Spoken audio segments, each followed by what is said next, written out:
The sun had not yet risen when the merchant opened his eyes. Another sleepless night, another dawn, spent counting gold coins that brought him no peace. The candles in his chamber flickered, casting shadows on the walls that seemed to dance like the restless thoughts in his mind. Outside, the guards patrolled tirelessly, protecting the treasures that had long since become his master's. In his marble palace, surrounded by gardens he never had time to admire, the merchant lived a life many envied, but few truly understood. His warehouses were like small cities, filled with silks so delicate they seemed woven from moonlight, spices so rare their aromas told stories of distant lands, and gemstones that captured the sun's light and transformed it into captive rainbows. Yet with every new wealth acquired, a new worry was born. Every chest full of gold demanded more guards, every valuable good required more security, every new contract carried the fear of betrayal. The merchant had become a prisoner of his own fortune, living in a gilded cage he had built for himself over the years. His nights were haunted by nightmares of invisible thieves, of storms sinking his ships laden with goods, of fire consuming his warehouses. During the day, his mind was always occupied with endless calculations, mapping trade routes, negotiating prices, distrusting every smile he encountered, questioning the loyalty of every servant. The weight of his riches had grown so heavy that his back had begun to bend, not with age, but with the invisible burden he carried. His hair had turned white, not with the passing of time, but with the relentless worries that consumed him. His eyes, once bright and curious, were now perpetually narrowed, as if trying to spot hidden threats in the shadows. At his solitary meals, served on golden plates with jewel-encrusted cutlery, food had lost its flavor. The finest wine in his crystal goblets tasted of worry. The melodies played by the kingdom's best musicians sounded like warnings of danger to his ever-watchful ears. As his wealth grew, his circle of friends diminished, not because he couldn't have company. On the contrary, he was always surrounded by people, but because every new face became a potential threat, every new friendship a calculated risk, every conversation a possible negotiation. The merchant had mastered the art of accumulating, but he was a complete novice in the art of living. His silk curtains kept out the sunlight. His Persian carpets never felt the touch of bare feet. His fragrant gardens never received his presence. Time, that most precious treasure, slipped through his fingers like the gold coins he so loved to count. During another sleepless night, as he wandered through his palace, the merchant stopped before an ornate mirror framed in gold. The reflection he saw was not that of a successful man, but of a prisoner. His rich robes felt as heavy as armor, his dazzling jewels like chains, his crown of success a mark of servitude. It was that night, as he stared at his own reflection, that the merchant felt for the first time the true weight of his wealth. Not the physical weight of the gold in his vaults, but the crushing weight of fear in his heart. The fear of losing, the fear of not having enough, the fear of tomorrow, the fear of fear itself. The candles continued flickering, the shadows kept dancing, and outside the guards carried on with their endless patrol. The merchant remained before the mirror, his reflection telling a story his words had never been able to express. And so, he decided to step out into the sleeping city, seeking a relief that all his gold could never buy. The merchant left his palace for the first time in years without his usual escort of guards. The empty streets of the early morning welcomed him with a silence that felt strange to his ears, so accustomed to the constant clinking of coins. His footsteps echoed through the narrow alleys of the city, each sound resembling the beats of a long-forgotten heart. When he reached the central square, he saw something that his eyes, trained to assess wealth, could not immediately comprehend. Beneath an ancient fig tree, sitting on a worn-out mat, was a beggar. But it wasn't his poverty that caught the merchant's attention. It was his smile. A smile so serene, so genuine, that it seemed to illuminate the night more than the full moon hanging above. The beggar held a simple clay cup filled with water, his eyes shifting between the reflection of the moon in the water and the celestial body itself. From time to time, he let out a soft laugh, as if sharing a private joke with the night.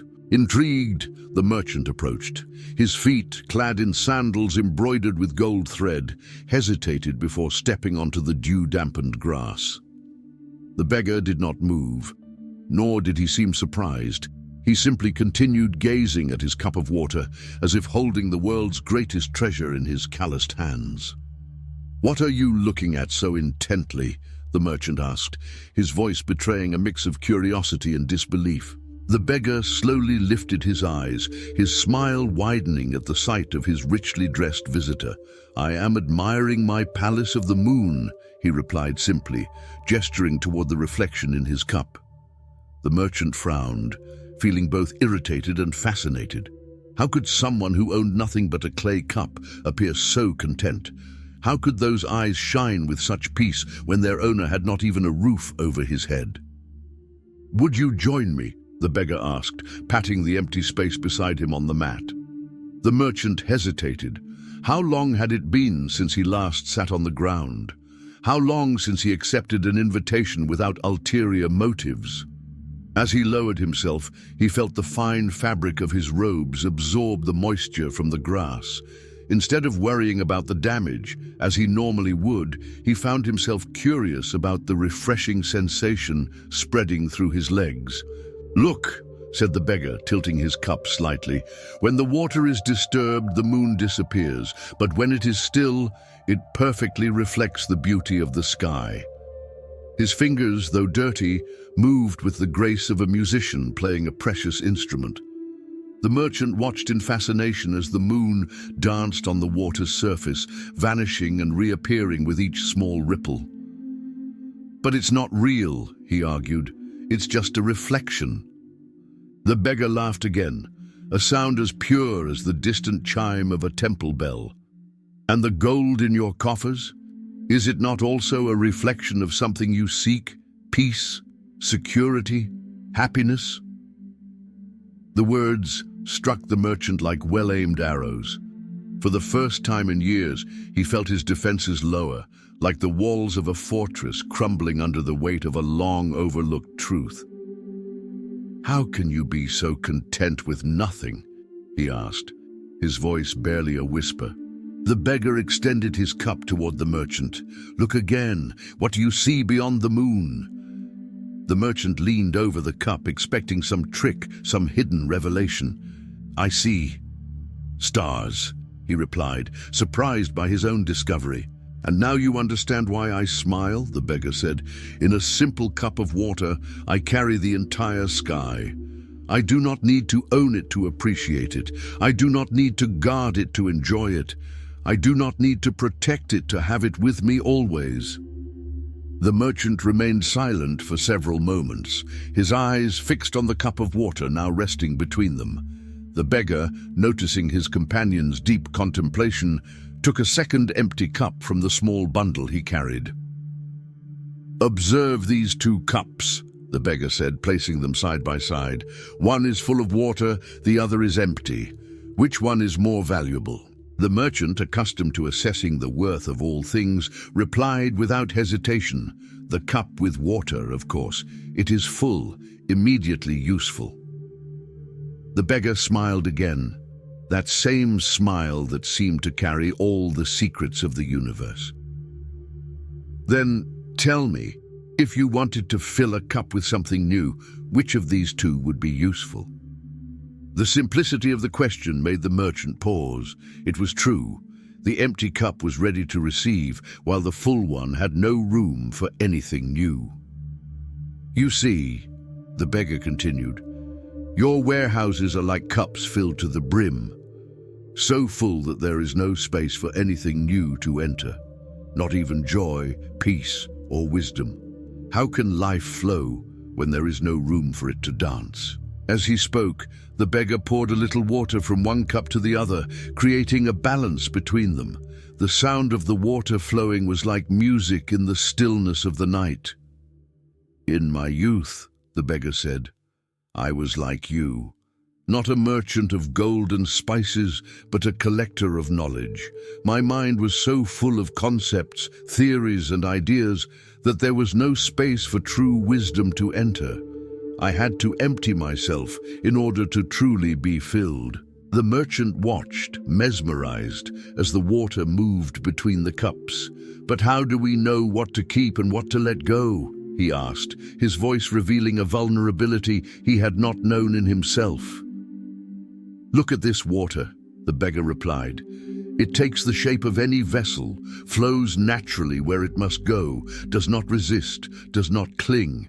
Yet it never loses its essence. Have you ever noticed how water always finds its way? How it can be both gentle and powerful at the same time?" As he spoke, the beggar gently swirled the cups, making the water dance inside them. "See how it moves freely, without fear of being lost. Every drop knows it is part of something greater. Every wave that forms is unique and at the same time, part of the whole." The merchant thought of his ships, loaded to their limits with goods, struggling against the ocean's waves. How many times had the sea swallowed his riches, and how many times had he responded by filling the next ships even more, as if trying to defy nature itself? "True wealth," the beggar continued, "is like this water. It cannot truly be possessed, only flow through us. The more we try to hold onto it, the more it slips through our fingers." At that moment, a soft breeze passed through the square, making the leaves of the fig tree above them dance. The moon's reflection in the cups shimmered, breaking into 1,000 tiny moons that seemed to laugh at the seriousness with which they debated its existence. "See how even the moon, which seems so solid in the sky, dances and multiplies in the water," the beggar observed. "Its true nature is neither in its solidity nor in its fragmentation, but in its ability to be both at once." The merchant felt something shift within him, as if an ancient knot had begun to unravel. All his wealth, so solid and real in his vaults, now seemed as illusory as the moon's reflection in the water. "So the secret," he murmured, more to himself than to his companion, "is not in how much we can accumulate, but in how much space we can create," the beggar completed, pouring all the water back into a single cup and offering the empty one to the merchant. "For something new to be born, we must first create space for it." The merchant held the empty cup in his hands, feeling its weight, or rather its lightness. For the first time in years, his hands were not occupied counting coins or signing contracts. Instead, they held nothing, and in that nothingness, he began to discover something precious. "How do I begin?" he asked, his voice trembling slightly. "How do I empty a lifetime of weight?" The beggar pointed to the horizon, where the first rays of sunlight were painting the sky in shades of pink and gold. "Watch how the night does not fight to stay.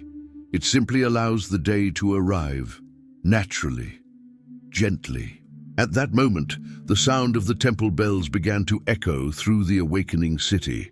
Merchants started opening their shops, children ran toward school, and life flowed in its infinite forms.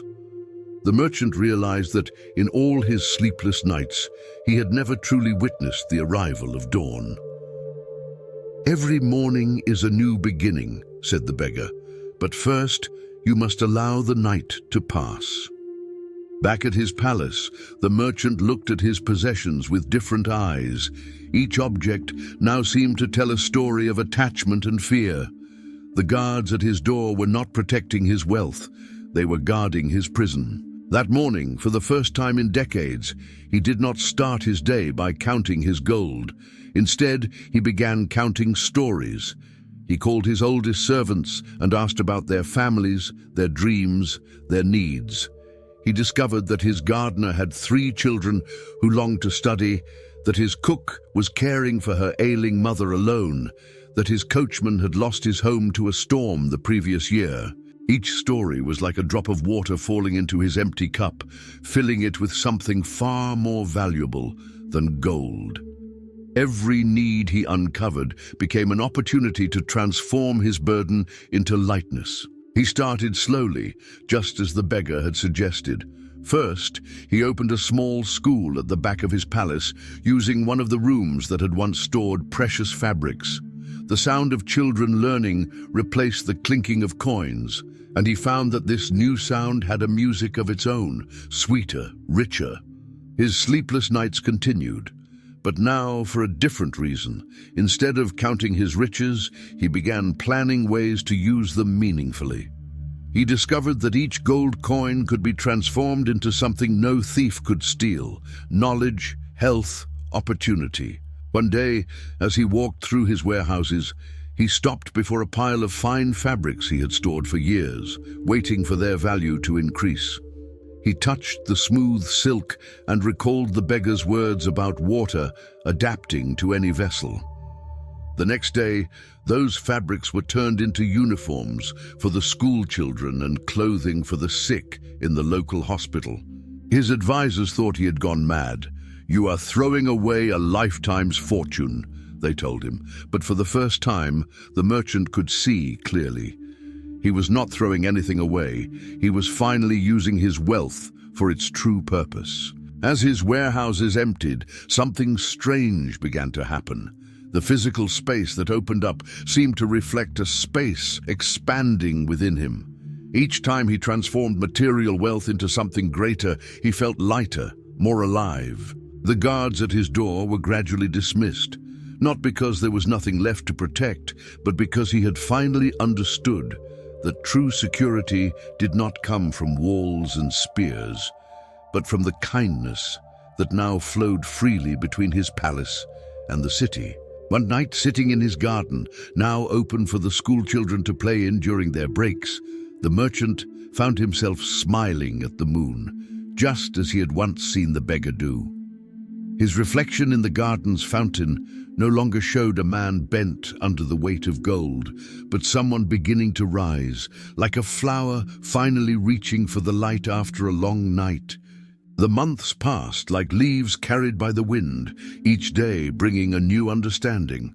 The merchant, who once measured time by the accumulation of his wealth, now measured it by the transformations he witnessed around him. His palace, once a fortress of solitude, had become a garden of possibilities. One morning, as he watched the children studying beneath the ancient fig tree that now grew in the center of the school courtyard, a little girl approached him with a small gift in her hands. It was a simple drawing, made with charcoal on a rough piece of paper. It depicted the merchant sitting among the children, telling stories. His heart felt a kind of wealth that none of his former jewels had ever been able to provide. "You look different now," the girl said, her eyes shining with the innocent wisdom of children. "You used to look like a golden statue, cold and distant. Now you're more like our fig tree, always giving us shade and fruit." Her words struck something deep within the merchant. He began to realize that his true transformation was not just in what he had given, but in what he had allowed himself to receive. Every grateful smile, every spontaneous embrace, every small gesture of kindness was a coin in a treasure he had never known existed. During his daily walks through the city, a habit he now cultivated with joy, he began to notice how wealth flowed in mysterious ways.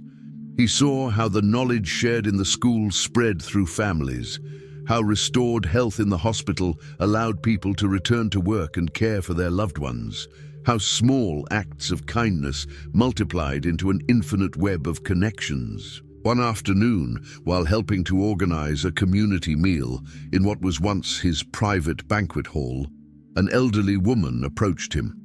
She had been one of the first to receive treatment at the hospital he had helped build.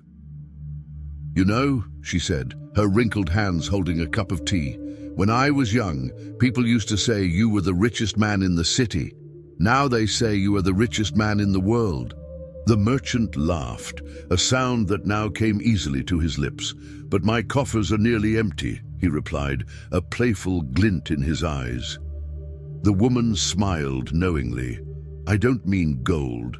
I speak of the wealth I see in your eyes now, of the abundance that flourishes in everything you touch. You've discovered the secret that few ever do, that true wealth grows when it is shared. That night, sitting in his garden, now much simpler but infinitely more alive, the merchant reflected on his journey. He remembered the empty cup the beggar had given him and how that emptiness had become an invitation to a different kind of fulfillment. His old accounting books, which once recorded only numbers and transactions, now told different stories. Instead of tracking how much gold he had amassed, they documented how many lives had been touched, how many dreams had been realized, how many seeds of hope had been planted. The sound of clinking coins had been replaced by a richer symphony. Children's laughter, lively conversations, songs that arose spontaneously during the community celebrations that were now frequent in his palace. Each sound was like a note in a melody he was only beginning to understand. One day, while organizing some old papers, he found the first drawing the little girl had given him. Beside it was an old gold coin he had kept as a memento. He placed the two objects side by side on his table and watched as the sunlight played over them. The gold gleamed, yes, but with a cold and distant light. The drawing, though simple, radiated a warmth that no precious metal could ever match. It was then that he fully understood what the beggar had tried to teach him that night under the fig tree. True wealth was not something to be accumulated, but something that became part of who you are. It was not a destination to be reached, but a path to be walked each day, step by step, act by act, smile by smile. Years passed, and the merchant's palace had transformed into something no one could have predicted. It was no longer a fortress of wealth, nor a temple of asceticism. It was a flourishing garden where material and spiritual abundance danced in harmony. On a golden autumn afternoon, as he strolled through the gardens now open to all, the merchant spotted a familiar figure seated beneath the same fig tree where it had all begun. It was the beggar, still holding his cup of water, still smiling at the universe, as if sharing a precious secret with it. "You've returned," said the merchant, sitting beside him with the ease of an old friend. "I'd never left," the beggar replied, his eyes gleaming with the same wisdom as years before. "I have always been here watching your journey." The merchant looked around. Children played among the flowers, elders rested in the shade of the trees, and people from all walks of life shared stories and meals on the garden benches. The soft sound of music came from the school, where art and music were now part of the curriculum. "You know," said the beggar, "many believe that the middle way means finding a balance between wealth and poverty. But it's not that. It's understanding that true wealth isn't about having much or having little. It's about having enough to be a source of good for others." The merchant nodded, understanding deeply. His coffers were no longer overflowing with gold, but they were not entirely empty either. He kept just enough to sustain the schools, hospitals, and community projects he had created. It was a delicate but natural balance, like water finding its own level. "Look at these children," the beggar continued, pointing to a group planting new flowers in the garden. "They're not just learning to grow plants, they're learning that true wealth grows when we care for one another. Every seed they plant is a lesson in the natural cycle of abundance." The sun began to set, painting the sky with colors no jewel could imitate. The merchant realized that his quest for eternal wealth had come to an end, but not in the way he had once imagined. The answer was always there, wasn't it? He reflected. Right in front of us, like the moon reflected on the water. The beggar smiled, lifting his cup of water.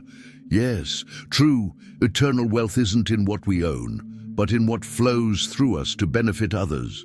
It's like this water. The more you try to hold onto it, the more it slips away. But when you let it flow freely, it never runs dry. True wealth is not measured by what we accumulate, but by what we share. It is not counted in gold coins, but in smiles, in lives transformed, in hearts touched. It is found not in possessing, but in allowing life's blessings to flow through us for the benefit of all beings. The secret to staying rich forever is not in building safer vaults or amassing more possessions. It is in understanding that we are richest when we become like an empty cup, ready to receive and share the gifts of life. It is in realizing that true abundance is like the moon reflected on the water. We cannot possess it, but we can share its light with all. In the end, the merchant discovered that the most lasting wealth was not something he could store in his coffers, but something that had become part of who he was. A heart open to giving, hands eager to share, and the wisdom to know that we are richest not by what we have, but by what we give. And so, beneath the same fig tree where his journey began, the cycle was complete. The merchant finally understood that he had found not just the answer to staying rich forever, but the true meaning of wealth itself. A discovery that, like the moon in the sky, would continue to illuminate the path for all who sought their own truth.